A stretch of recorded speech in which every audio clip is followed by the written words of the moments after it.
When famine arrived in feudal Japan, it did not announce itself with dramatic immediacy like an earthquake or tsunami. Instead, it crept across the landscape with a patience that made it far more terrifying. The first signs were subtle. Rice stalks in the paddies that grew shorter than expected, grain heads that felt lighter in the hand during inspection, a certain thinness to the autumn harvest that experienced farmers recognized with sinking dread. By the time the magistrates received reports from rural districts, the machinery of survival was already grinding into motion, because everyone from the lowest peasant to the highest daimyo understood a fundamental truth about Japanese civilization. The archipelago existed on a knife's edge between abundance and starvation. And the difference between the two was measured in a single failed harvest. The geography of Japan made this precariousness inevitable. Only 15% of the land was suitable for agriculture, and nearly all of it was already under cultivation by the Edo period. The mountainous terrain that dominated the islands meant that every flat valley, every river delta, every terraced hillside had been transformed into rice paddies through centuries of backbreaking labor. The entire economic system of the Tokugawa shogunate was built upon the koku, a measurement representing the amount of rice needed to feed one person for 1 year, approximately 5 bushels. Samurai stipends were paid in koku. Tax assessments were calculated in koku. On a daimyo's wealth and the number of retainers he could support were determined by the koku production of his domain. This meant that when the rice failed, everything failed simultaneously. The currency, the food supply, the social contract, and the political stability of the realm. The famines that struck Japan during the feudal period were not abstract historical events, but catastrophes that killed hundreds of thousands and sometimes millions. The Kyoho famine of the 1720s, the Tenmei famine of the 1780s, and the Tenpo famine of the 1830s each carved deep scars into the population. These were not caused by single factors, but by cascading failures. Unseasonable cold that prevented rice from ripening, volcanic eruptions that dimmed the sun and shortened growing seasons, of insect plagues that devoured entire harvests, floods that drowned paddies and washed away topsoil. When Mount Asama erupted in 1783, it ejected so much ash into the atmosphere that temperatures across northern Japan dropped, creating what farmers called the year without a summer. The rice simply refused to grow, and no amount of prayer or labor could change that fundamental fact. The immediate response to crop failure began at the village level, where survival depended on intimate knowledge of local resources and collective action. Japanese villages operated under a system called murauke, collective responsibility, where the community as a whole was accountable for meeting tax obligations and maintaining order. When famine threatened, this system transformed into a survival mechanism. The village headman would immediately conduct assessments of remaining food stores, counting every bag of rice in every household storehouse, every barrel of pickled vegetables, every measure of millet or barnyard grass that might sustain life. The Buddhist temples and Shinto shrines often maintained their own reserves, accumulated through donations and offerings, and these became critical buffers against starvation. The Japanese diet during normal times was already austere by modern standards, consisting primarily of rice, supplemented with vegetables, pickles, miso soup, and occasional fish. Meat was largely forbidden by Buddhist dietary restrictions, though this prohibition was often ignored in practice, especially in mountain villages where hunting provided necessary protein. When famine struck, the population immediately began substituting anything edible for rice. Foxtail millet, barnyard grass, buckwheat, and sweet potatoes became staple foods. The humble daikon radish, which could be pickled and stored for months, became a life-saving resource. Villagers stripped bark from trees to grind into a flour substitute. They harvested ferns, wild grasses, and roots from the forests. Acorns, normally considered pig fodder, were processed through elaborate leaching procedures to remove the bitter tannins and ground into a paste that could be mixed with what little grain remained. The shogunate's response to famine was shaped by Confucian principles that held the ruler responsible for the welfare of the people. A starving population was not just a humanitarian crisis, but a political legitimacy crisis. The Bakufu, the shogunate's central administration, maintained detailed records of rice production across all domains, collected through an extensive network of inspectors and magistrates. When reports of crop failure began arriving from multiple provinces, the response was systematic. The first step was prohibiting the export of rice from affected regions and restricting its use for sake brewing, which normally consumed a significant portion of the harvest. Sake production was a massive industry in feudal Japan, and shutting it down freed up enormous quantities of rice for direct consumption, though it also devastated the brewers and their workers. The shogunate operated a network of granaries called kura, massive fireproof storehouses located in castle towns and major cities. These structures were architectural marvels in their own right, built with thick earthen walls and elevated floors to protect the precious rice from fire, flood, and rodents. The largest of these could store tens of thousands of koku, representing the survival reserves for entire regions. During famines, magistrates would open these granaries and begin distributing rice to the population, but this process was fraught with logistical and political challenges. How much rice should each person receive? Should samurai receive more than commoners, given their higher social status? How could officials prevent hoarding and black market sales? How could they ensure that rice actually reached remote villages rather than being siphoned off by corrupt intermediaries? The distribution system relied on a hierarchy of responsibility that mirrored the feudal social structure. And domain lords were expected to feed their own populations first, drawing on the tax rice they had collected and stored. Only when domain reserves were exhausted would the shogunate step in with relief from central granaries. In practice, this meant that wealthy, well-administered domains weathered famines relatively well, while poor or mismanaged domains suffered catastrophically. The system created perverse incentives for domain officials to underreport their reserves and exaggerate their suffering to receive shogunal aid, while simultaneously concealing the true extent of starvation from higher authorities to avoid appearing incompetent. The price of rice during famines became a matter of life and death. In normal times, rice prices were relatively stable, carefully monitored, and sometimes regulated by authorities. During famines, prices could increase tenfold or more within months, as wealthy merchants and samurai who had ready cash stockpiled rice, and desperate farmers sold everything they owned to buy a few more days of food. The shogunate periodically attempted to control prices through official proclamations, ordering merchants to sell rice at fixed rates. But these measures rarely worked. The black market flourished, with rice smuggled between domains and sold at extortionate prices to those who could afford it. Meanwhile, the poorest farmers and urban laborers simply starved, lacking any assets to convert into food. The social consequences of famine rippled through every level of Japanese society. In rural villages, families faced horrifying decisions. Infanticide, particularly of female infants, increased dramatically during famine periods, for a practice euphemistically called mabiki, or thinning, as if children were crops. Elderly family members sometimes voluntarily wandered into the mountains to die, a practice called ubasute, removing themselves as burdens on their starving families. Young women were sold to brothels in cities, where at least they would be fed, even if the cost was a lifetime of sexual servitude.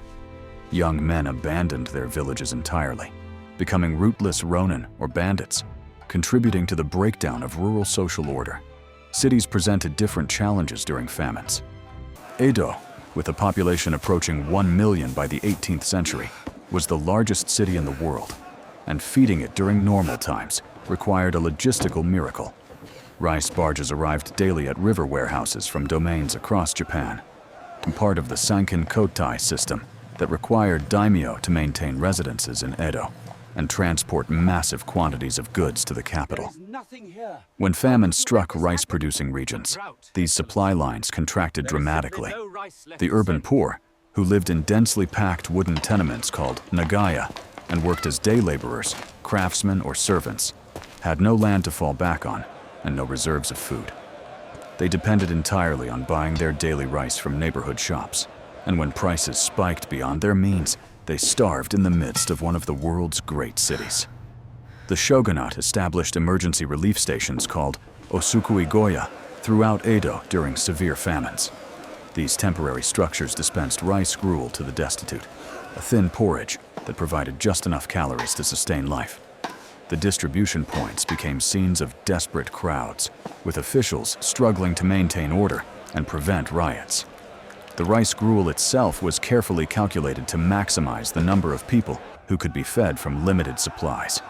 It was deliberately made thin enough that a small amount of rice could be stretched to feed many mouths, though it left recipients weak and malnourished. The psychological impact of these relief stations was significant. They were visible admissions that the social order had failed, that the samurai class could not fulfill its fundamental obligation to ensure the welfare of the population. Disease inevitably followed famine like a shadow. Malnutrition weakened immune systems, making populations vulnerable to epidemics that would normally be survived. The most feared diseases were smallpox, measles, and typhus, all of which could sweep through weakened communities with horrifying speed. Japanese medical understanding during the feudal period was limited by modern standards, drawing on Chinese medical texts and theories about the balance of bodily humors and vital energies. Physicians recognized that disease spread through contact and often recommended isolation of the sick, but they lacked understanding of germ theory or effective treatments. The response to epidemic disease was largely ritualistic and practical. Prayers at temples and shrines, purification ceremonies, the burning of moxa and medicinal herbs, and the quarantine of affected households. Smallpox was particularly devastating because it struck children especially hard, and survivors were often left blind or disfigured by the scarring. The disease was associated with a specific deity, the smallpox god, and families would sometimes create small shrines and make offerings to appease this spirit and protect their children.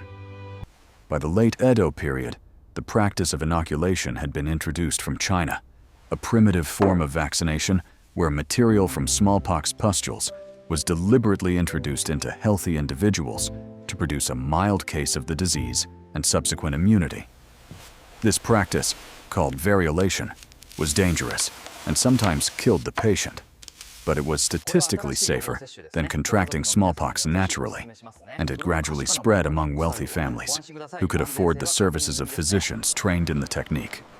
The Buddhist temples and Shinto shrines played crucial roles during both famines and epidemics. Temples operated as community centers, hospitals, orphanages, and relief stations. Buddhist monks, who were educated and often literate, maintained records of deaths, organized funerary rites, and provided what medical care they could. The concept of karma and the Buddhist teaching that suffering was an inevitable part of existence provided a philosophical framework for understanding disaster, though this was cold comfort to starving families.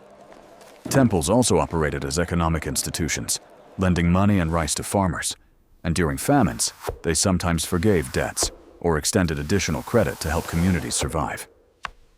The recovery from famine was a multi-year process that required not just the return of normal harvests, but the rebuilding of seed stocks, the restoration of depleted farm animals, and the recovery of the population.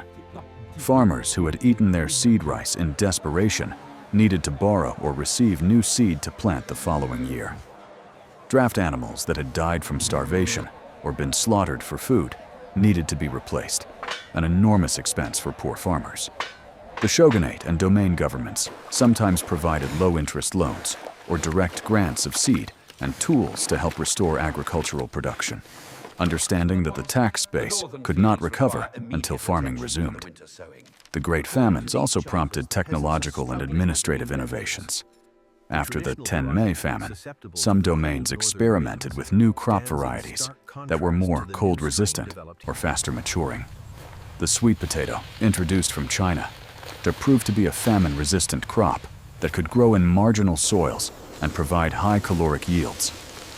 Domain administrators worked to promote sweet potato cultivation, sometimes over the objections of farmers who found it unfamiliar and less prestigious than rice. Other innovations included improved irrigation systems, better weather prediction based on careful observation of natural signs, and more sophisticated storage techniques to preserve food for longer periods. The social memory of famine shaped Japanese culture in profound ways. The emphasis on frugality, the aesthetic appreciation for simplicity, and the cultural acceptance of austerity all reflected a civilization that had repeatedly confronted the limits of its resource base.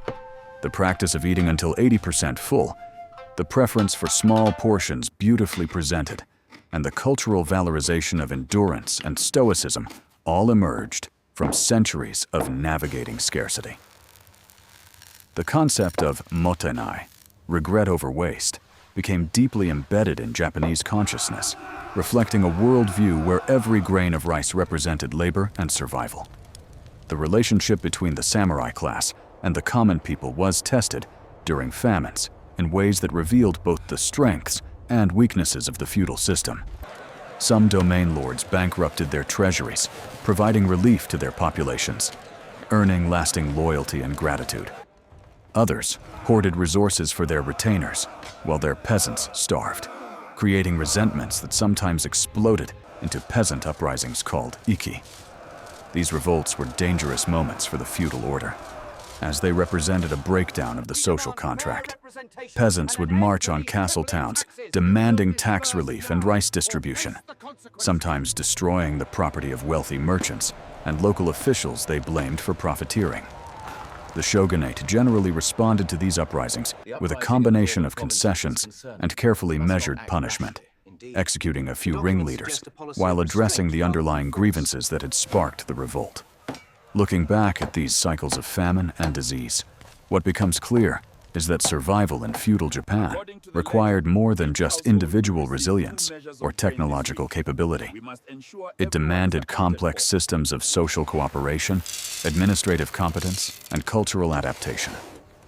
The villages that survived were those where collective action was strongest, where leaders made difficult decisions fairly, and where communities maintained the social cohesion necessary to enforce rationing and prevent hoarding. The domains that weathered famines best were those with competent administrators, well-maintained granaries, and lords who understood that their legitimacy depended on keeping their populations alive. The nation as a whole survived because centuries of experience with disaster had created institutional knowledge about crisis management, cultural practices that prioritized long-term sustainability over short-term consumption, and a population that had learned to endure suffering with a stoicism that outsiders often found incomprehensible. The legacy of these famines extends into modern Japan, shaping attitudes toward food security, disaster preparedness, and social responsibility. The elaborate systems of emergency rice reserves maintained by the modern Japanese government, the cultural emphasis on self-sufficiency and community resilience, and the national obsession with food quality and agricultural policy all reflect historical memories of starvation. When contemporary Japanese people speak of food security as a national security issue, they are channeling centuries of collective experience that taught them that civilization itself is only as stable as the next harvest, and that survival requires constant vigilance, careful planning, and the wisdom to learn from past disasters.